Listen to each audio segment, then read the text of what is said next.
Ethan Carter had promised himself that after losing his wife 3 years earlier, he would never allow anyone to drag him back into the exhausting world of dating.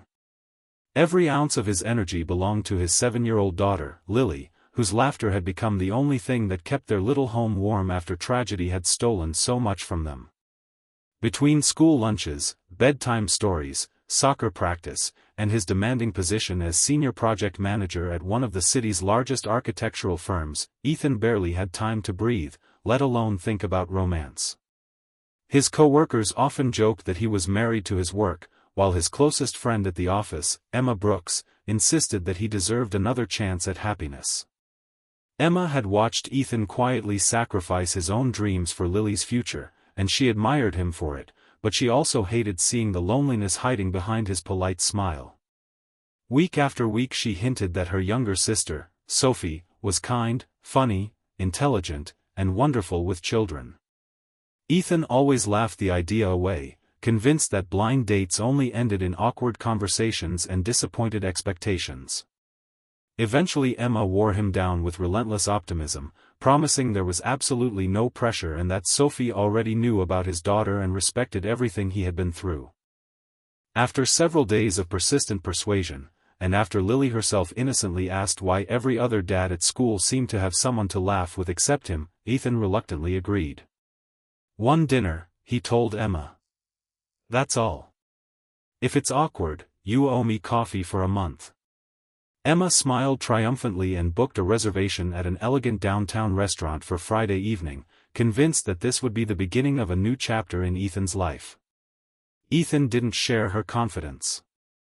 The entire week he questioned whether he should cancel. He felt guilty even thinking about another woman, as if moving forward somehow meant forgetting the woman he had loved. Yet every time Lily hugged him goodnight and whispered that she wanted him to be happy too, a tiny part of his heart softened. Friday finally arrived, bringing with it rain that painted the city streets in shimmering reflections of yellow lights. Ethan dressed more carefully than he had in years, choosing a navy blazer Lily insisted made him look like a movie hero. She gave him a thumbs up before her grandmother arrived to babysit, making him promise not to spend the whole evening talking about work. Ethan laughed and kissed her forehead before driving toward the restaurant, repeating to himself that it was simply dinner, nothing more. He reached the restaurant 10 minutes early, took a deep breath, and stepped inside.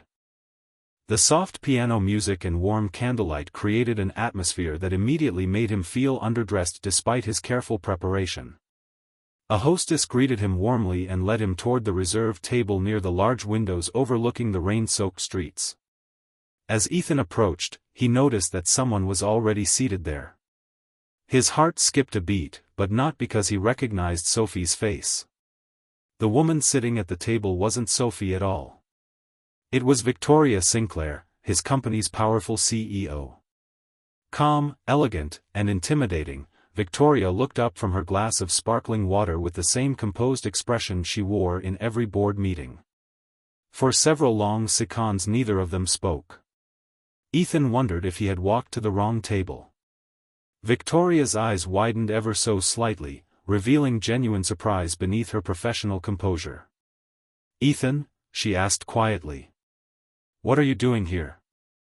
Before he could answer, Emma hurried toward them from the entrance, her face turning pale as soon as she realized what had happened.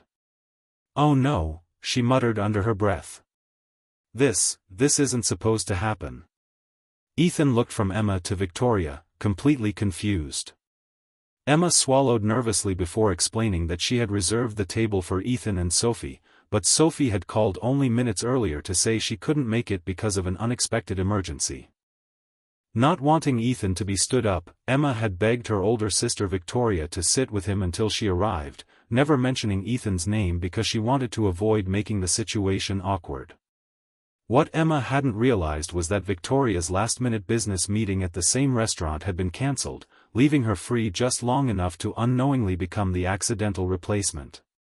Silence settled over the table as the absurdity of the situation slowly sank in. Victoria, known throughout the company for her strict professionalism and icy reputation, was technically Ethan's boss. Company policy strongly discouraged romantic relationships between executives and employees, and rumors spread through the office faster than wildfire. Emma looked horrified, certain she had just created the most embarrassing misunderstanding of her life. Ethan rubbed the back of his neck, preparing to excuse himself and leave before the evening became any stranger. But just as he reached for his jacket, Victoria surprised everyone. A faint smile appeared on her lips, the first genuine smile Ethan had ever seen from her outside the office. "Well," she said softly, "we're already here. It would be a shame to waste a perfectly good dinner reservation. Unless, of course, you'd rather run away." Ethan couldn't help smiling back. For the first time since arriving, the tension eased, though neither of them had any idea that this unexpected dinner would change both of their lives forever.